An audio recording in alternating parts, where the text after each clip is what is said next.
പക്ഷെ എന്താണ് ഈ മാധ്യമ ഭീകരമായി ശരിക്കും ഞങ്ങൾ നേരിട്ട് കണ്ട് അനുഭവിച്ച് ഞങ്ങൾ അറിഞ്ഞ് എന്തൊക്കെയാണ് പടച്ചുവിടുന്നത്. ഈ കുട്ടിയെ മർദ്ദിക്കാണ്ടായ കാരണങ്ങൾ ചിലർ പറയുന്നു സീനിയർ വിദ്യാർത്ഥിയെ വാലന്റൈൻസ് ഡേക്ക് പ്രപ്പോസ് ചെയ്തുകൊണ്ടാണ്, ചിലർ പറയുന്നു സീനിയർ വിദ്യാർത്ഥിനിയായിട്ട് ഡാൻസ് ചെയ്തുകൊണ്ടാണ്, ചിലർ പറയുന്നു അത്രയും പ്രതിഭാതനായ വിദ്യാർത്ഥിയായിട്ട് ഇവർക്ക് അവരോട് അസൂയ മൂത്ത് അങ്ങനെ അടിച്ചതാണെന്ന് പറയുന്നു. പലതുമാണ് പലരും അടിച്ചിറക്കി ഉണ്ടാക്കിയിരുന്നത്. യഥാർത്ഥത്തിൽ ഇതിന് പിറകിൽ സംഭവിച്ചിട്ടുള്ള എന്താ കാര്യം എന്ന് അന്വേഷിക്കാനോ അല്ലെങ്കിൽ ഇവിടെയുള്ള വിദ്യാർത്ഥികളുടെ വാക്ക് എന്താണ്, വോയിസ് എന്താണ് കേൾക്കാനോ ആർക്കും ആഗ്രഹമില്ല. എല്ലാവർക്കും ഈ വിഷയം ആളി കത്തിക്കണം, അവർക്ക് അതിന് ലാഭം ഉണ്ടാക്കണം. അതുപോലെ തന്നെ ഇത് തികച്ചും രാഷ്ട്രീയപരമായിട്ടുണ്ടായിട്ടുള്ള ഒരു സംഭവമല്ല, തികച്ചും വ്യക്തിപരമായിട്ടുണ്ടായിട്ടുള്ള സംഭവമാണ്. SFIയെ ന്യായീകരിക്കുന്നതാണ് നിങ്ങളൊക്കെ ഈ കേട്ടത്. ഒരു കാര്യം നിന്നോടൊക്കെ ചോദിക്കട്ടെ, നിനക്കൊന്നും നാണമില്ലേടാ ഇങ്ങനെ വന്നു കിടന്ന് SFIയെ ഇങ്ങനെ വെള്ളപൂശാനായി? ആ സിദ്ധാർത്ഥ് എന്ന് പറയുന്ന 20 വയസ്സായ ചെറുപ്പക്കാരൻ എന്തെല്ലാം ആഗ്രഹങ്ങളോടെ ജീവിച്ചു വന്ന ചെറുപ്പക്കാരനാണ്. അവനെ പഠിച്ച് വലിയ ഉയരങ്ങളിലെത്തണമെന്ന് ആഗ്രഹിച്ച ഒരു ചെറുപ്പക്കാരൻ, അതിനുവേണ്ടി പ്രവാസ ജീവിതം നയിക്കുന്ന, അവൻ്റെ പഠനത്തിന് വേണ്ടി പ്രവാസ ജീവിതം നയിക്കുന്ന ഒരു അച്ഛൻ. ആ അച്ഛൻ്റെ കണ്ണുനീർ, ആ അച്ഛൻ ചോദിച്ചത് ശരിയാണ് എന്ന നിൻ്റെയൊക്കെ വാക്കുകൾ കേട്ടപ്പോൾ മനസ്സിലായി. അതായത് കൊന്നിട്ടും തീരാത്ത പകയെന്ന്. ഇതുവരെ നീയൊക്കെ എവിടെയായിരുന്നു ഇങ്ങനെ ന്യായീകരണവുമായി വരാൻ? എന്നിട്ട് കോളേജ് ക്യാമ്പസിൽ ഇങ്ങനെ ഒരു മർദ്ദനം നടന്നിട്ടില്ല. SFIക്കാർ ഇതുവരെ കോളേജിൽ ആരെയും നുള്ളി നോവിച്ചിട്ടില്ല. ഇത്രയും നല്ല തങ്കപ്പെട്ട ആളുകളെ കേരളത്തിൽ ഇന്ന് വരെ കണ്ടിട്ടില്ല.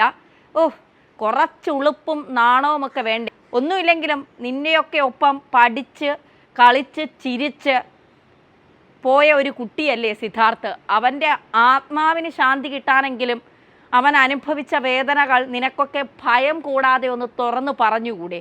എന്നിട്ട് വന്ന് നിന്ന് SFIക്ക് വേണ്ടി അങ്ങ് ന്യായീകരണം നടത്തുകയാണ്.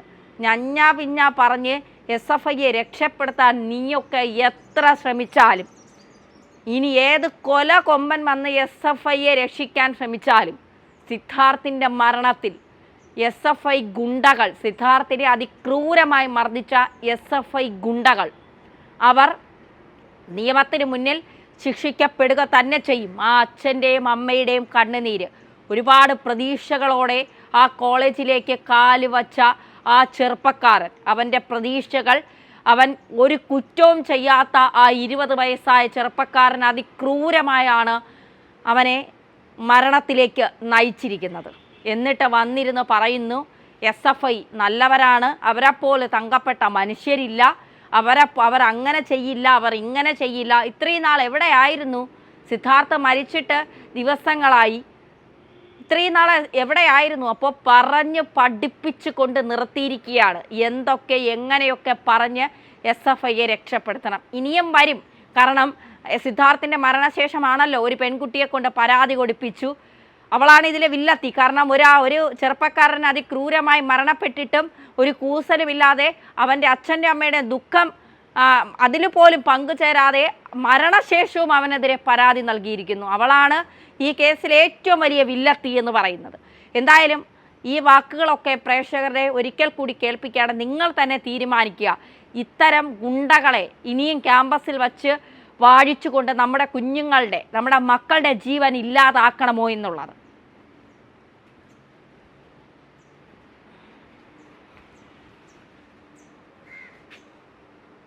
ഞാൻ MSF മെമ്പർഷിപ്പ് ഉള്ള ആളാണ്. ഒരാവശ്യമില്ല, എനിക്കൊരു SFIയെ ന്യായീകരിക്കാൻ ഒരു തെറ്റ് ചെയ്തതിന്റെ പേരിൽ അതെന്താണ് നിയമം കയ്യിലെടുക്കാനും അവന്റെ ദേഹത്ത് കൈവെക്കാനും ആർക്കും സ്വാതന്ത്ര്യം നൽകുന്നില്ല. അത് ഞങ്ങൾ ഒരിക്കലും ന്യായീകരിക്കുന്നില്ല. അവർ കുറ്റവാളികൾ തന്നെയാണ്, അവർ ശിക്ഷിക്കപ്പെടണമെന്ന് തന്നെ ഞങ്ങൾ ഇപ്പോഴും പറയുന്നുള്ളൂ.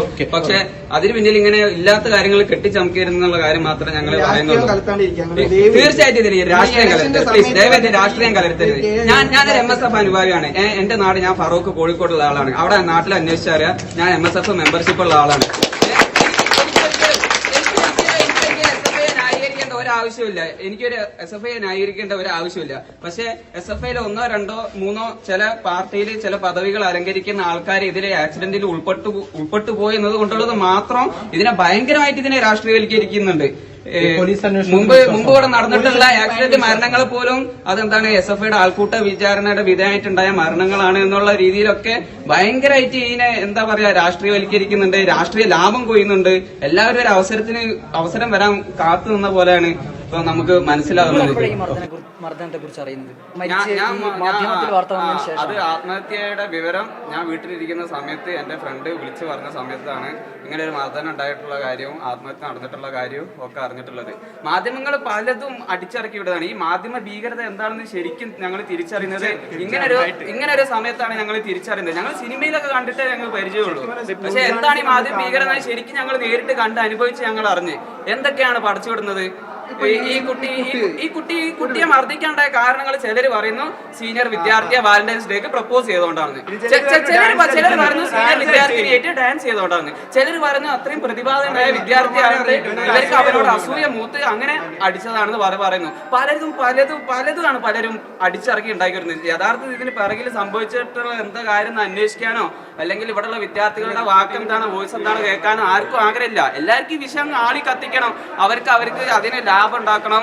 അതുപോലെ തന്നെ ഇത് തികച്ചും എന്താ രാഷ്ട്രീയപരമായിട്ടുണ്ടായിട്ടുള്ള ഒരു സംഭവമല്ല, തികച്ചും വ്യക്തിപരമായിട്ടുണ്ടായിട്ടുള്ള സംഭവമാണ്. അത് ഇവിടെ ഇതിൽ ഉൾപ്പെട്ടിട്ടുള്ളവര് ഒരു 3-4 പേര് എന്താണ് പാർട്ടിയുടെയും അതുപോലെ തന്നെ അനുബന്ധ പോസ്റ്റുകൾ അലങ്കരിക്കുന്ന ആൾക്കാരാണെന്നുള്ളത് കൊണ്ട് ഇത് തികച്ചും രാഷ്ട്രീയപരമായിട്ട് ഇവര് മാറ്റിയെടുത്തിരിക്കുകയാണ്. ഇത് തീർച്ചയായും രാഷ്ട്രീയപരമായിട്ടുള്ള കാര്യമല്ല, ഇത് അവര് മുതലെടുത്തതാണ്. നിങ്ങൾ അറിഞ്ഞില്ല, അധികം ആളുകളും അറിഞ്ഞില്ല എന്ന് പറഞ്ഞു. അപ്പൊ ഈ നടുമുറ്റത്ത് വെച്ചിട്ട് മർദ്ദിച്ചു, അതുപോലെ തന്നെ ഡോർമിറ്ററിയിൽ വെച്ച് മർദ്ദിച്ചു, കുന്നിന്റെ മുകളിൽ കൊണ്ടുപോയി മർദ്ദിച്ചു, ഇങ്ങനെ 4 സ്ഥലങ്ങൾ പറയുന്നുണ്ട്. പോലീസിന്റെ അന്വേഷണത്തിൽ പോലീസിന് കൊടുത്ത മൊഴിയുടെ അടിസ്ഥാനത്തിൽ ഇത്രയും കേന്ദ്രങ്ങളിൽ കൊണ്ടുപോയി പീഡനം ഉണ്ടാകുമ്പോഴും അറിയാതിരിക്കും. നമ്മൾ പറഞ്ഞല്ലോ, നമ്മൾ അധിക പേര് ആ സമയത്ത് വീട്ടിലായിരുന്നു, വീക്കെൻഡ് ആയതുകൊണ്ട്. പിന്നെ ഈ പെൺകുട്ടി ആദ്യം അവരുടെ ബാച്ച്മേറ്റ്സിനെ മാത്രമേ അറിയിച്ചിട്ടുള്ളൂ. അത് വളരെ രഹസ്യ സിദ്ധാർത്ഥന്റെ സെയിം ബാച്ചിലുള്ള പെൺകുട്ടിയാണിത്. അപ്പോൾ വളരെ രഹസ്യമായിട്ട് പെൺകുട്ടിയുടെ വിഷയം ഇൻവോൾവ് ആയതുകൊണ്ട് എന്താണ് വളരെ രഹസ്യമായിട്ട് ഇത് മുന്നോട്ട് കൊണ്ടുപോയാൽ മതി. അതുകൊണ്ട് ബാച്ച്മേറ്റ്സിനെ മാത്രം അറിയിച്ചു. എന്നിട്ട് 1-2 പേര് അവനെ ചോദ്യം ചെയ്യണം എന്നുള്ള രീതിയിൽ അങ്ങാണ്ടായിരുന്നു പെൺകുട്ടി പറഞ്ഞിട്ടുണ്ടായിരുന്നു. അതുകൊണ്ട് ആരും കാണാതെ ആ വാട്ടർ ടാങ്കിന്റെ അങ്ങോട്ട് പോയിട്ട് അവനെ അവിടുന്ന് ചോദ്യം ചെയ്യുന്നു എന്നുള്ളതാണ് ഞങ്ങൾ അറിഞ്ഞത്. സംശയം 18-ാം തീയതി നടന്ന സംഭവം ഇത്രയും ദിവസമായിട്ട് ആദ്യമായിട്ടാണ് ഈ ഹോസ്റ്റലിലുള്ളതോ ക്യാമ്പസിലുള്ളതായിട്ടുള്ള വിദ്യാർത്ഥികൾ പ്രതികരിക്കുന്നത്. എന്തുകൊണ്ടായിരിക്കും എല്ലാവരും നിശബ്ദത പാലിക്കാനുള്ളൊരു കാരണം? അല്ലെങ്കിൽ സമൂഹ മാധ്യമങ്ങളിൽ പോലും ഇത് എന്താ സംഭവിച്ചത്, പ്രത്യേകിച്ച് മാധ്യമങ്ങൾക്കെതിരെ കുറ്റം വരുന്നത്. അപ്പോൾ എന്താണ് യഥാർത്ഥത്തിൽ സംഭവിച്ചതെന്ന് പറഞ്ഞിട്ട് ഒരു പോസ്റ്റ് ഇടാനോ അല്ലെങ്കിൽ പ്രതികരിക്കാൻ തയ്യാറാവാത്തത് കാരണം എന്തായിരിക്കും?